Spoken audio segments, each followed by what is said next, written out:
There have been a lot of changes in the global topography of leadership. Over 4 billion people voted in elections this year, and one of those elections was in the United States, my country. And Donald Trump won that election. And Donald Trump has had a lot to say on China, and he's been very tough on China. But my sense is China's not freaking out about Donald Trump. But what is your view of how China sees the coming Trump years?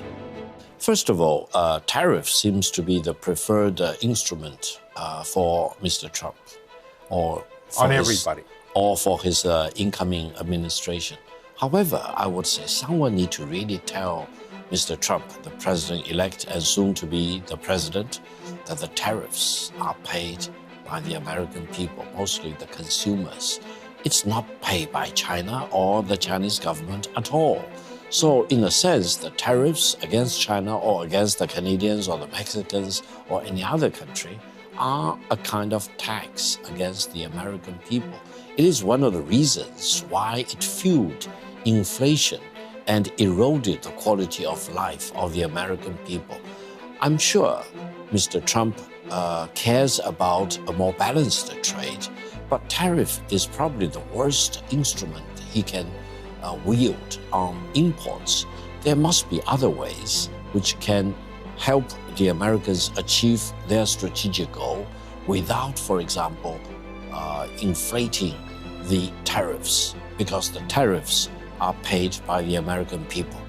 My view is that there is no competition between China and the United States. Really? Really.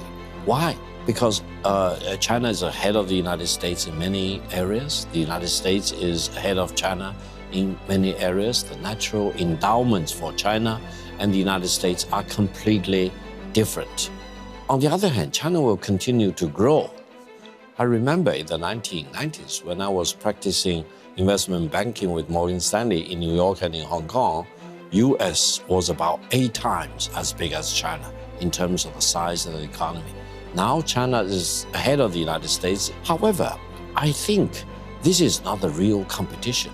If there is one competition between the United States and China, the real competition, I would say that will be, for example, if China wants to impose its ideology, its political system, its way of doing things onto the United States, or vice versa. The United States wants to change China into a completely different system.